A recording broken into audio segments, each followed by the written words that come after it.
Good afternoon. My name is Major Burke, one of the three majors here at USAGPAN. I'm going to be talking about neostigmine. Trade name is prostigmine. Neostigmine is supplied for injection as a 1 to 1000 mix or 1 to 2000 mix. The 1 to 1000 is 1 milligram per milliliter, and the 1 to 2000 is 0.5 milligrams per milliliter. The mechanism of action is that neostigmine is an acetylcholinesterase that is intermediate to long-acting and used in anesthesia to reverse non-depolarizing neuromuscular blockade.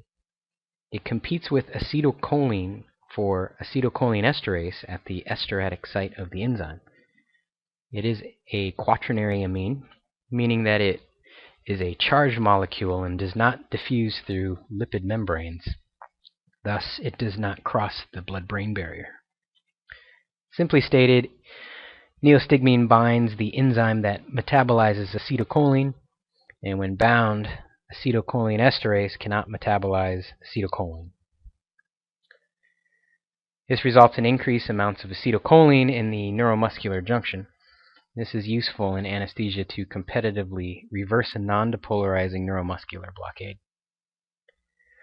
There is an increase in cholinergic activity not only at the neuromuscular junction, but also systemically. Thus, it is also considered a cholinomimetic and will promote the activity of the parasympathetic nervous system. At the neuromuscular junction, acetylcholinesterase is right here, an enzyme responsible for rapid hydrolysis of released acetylcholine, thereby controlling the duration of receptor activation. Approximately 50% of the released acetylcholine is hydrolyzed during its diffusion across the synaptic cleft before reaching nicotinic acetylcholine receptors. Acetylcholinesterase has fast catalytic activity. It can catalyze acetylcholine hydrolysis at the rate of 4,000 molecules of acetylcholine hydrolyzed per second. And this enzyme is highly concentrated at the neuromuscular junction.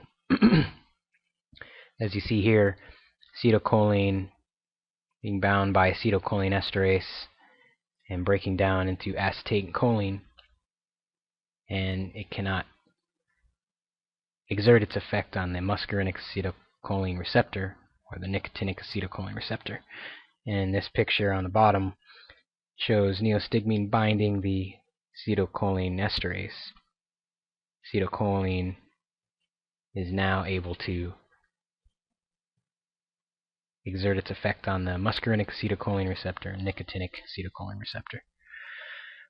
And as stated earlier, neostigmine inhibits the hydrolysis of acetylcholine by competing with acetylcholine for attachment to acetylcholinesterase at sites of cholinergic transmission. Neostigmine enhances cholinergic action by increasing the amount of acetylcholine in the synapse. However, neostigmine will bind acetylcholinesterase systemically and increase the activity of the parasympathetic nervous system, which is why it's routine to administer an antimuscarinic agent like glycopyrrolate to offset parasympathetic mediated side effects. This animation here displays neostigmine blocking the acetylcholinesterase receptor, thus preventing acetylcholine degradation. Here's the acetylcholine bouncing off of there and binding to the muscarinic acetylcholine receptor. Acetylcholine is free to activate the muscarinic receptor systemically and compete with non-depolarizing muscle relaxants on nicotinic M receptors at the neuromuscular junction. There's the other two acetylcholine molecules binding to nicotinic acetylcholine receptor, opening the sodium channel, thus allowing sodium to pass through into the cytoplasm. Oh, sorry, let me go back here. Again, only the nicotinic M effects of the anticholinesterase are desired when reversing a neuromuscular, non-depolarizing neuromuscular blockade.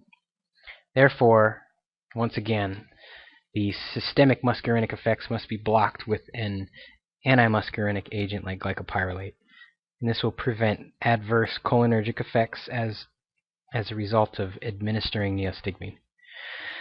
Glycopyrrolate closely matches the pharmacokinetic profile of the intermediate-acting neostigmine and is routinely given with neostigmine during the reversal of non-depolarizing neuromuscular blockade.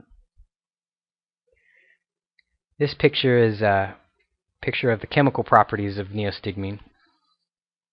It forms a strong carbonyl ester bond as opposed to the shorter acting edrophonium, which forms a weak and reversible electrostatic bond. Again, neostigmine is administered with glycopyrrolate.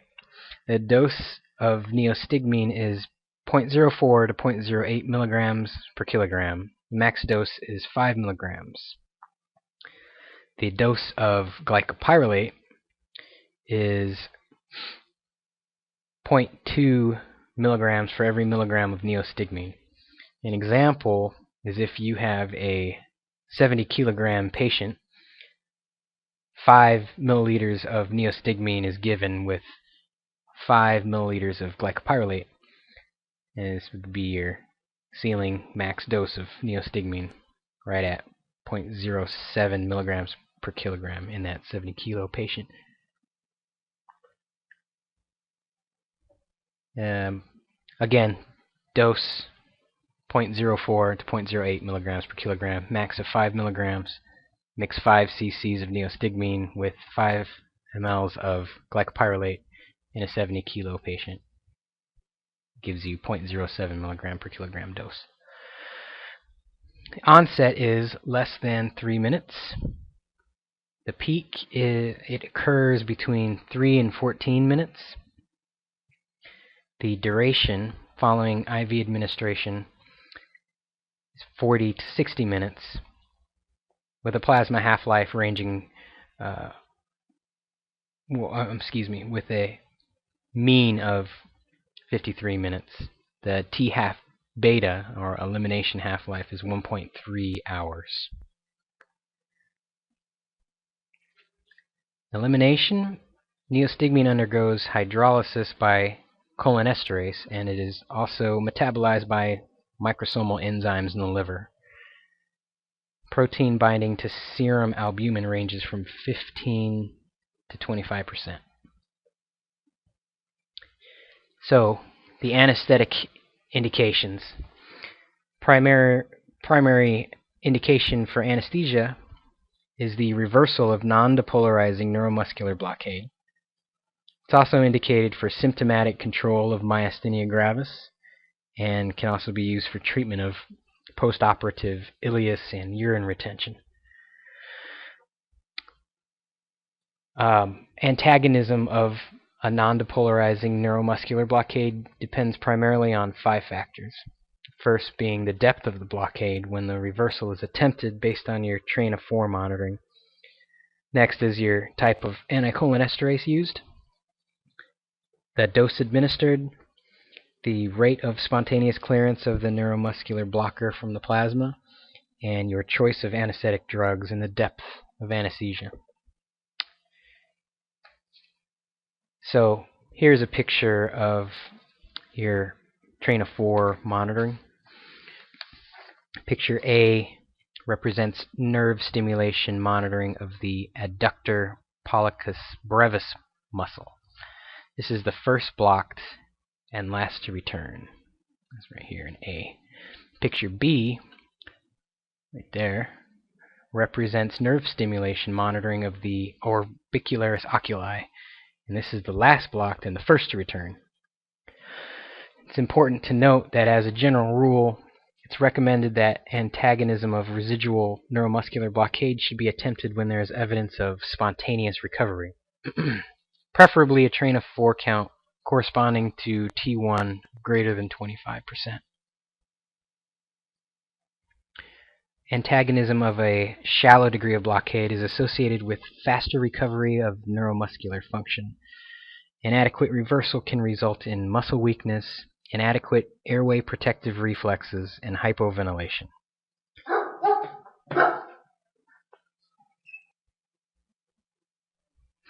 It is interesting to note that several studies have demonstrated that 0.04 milligrams per kilogram of neostigmine administered at T1 of 5 to 10% recovery is sufficient to antagonize residual neuromuscular blockade, and there is no further advantage of administering higher doses or administering a second dose of neostigmine. Train of 4 of 0 means that you have an unantagonizable block. And to maximize muscle recovery, your best bet is to reverse when you have at least 2 twitches on your train of 4 count. Yeah. Contraindications and side effects. Peritonitis or mechanical obstruction of the intestines or urinary tract, as the increase in cholinergic activity may lead to rupture. Use with caution in patients with bradycardia, bronchial asthma, epilepsy, arrhythmias, peptic ulcers. In pediatric and elderly patients, there would be a pronounced effect, so they will require less neostigmine.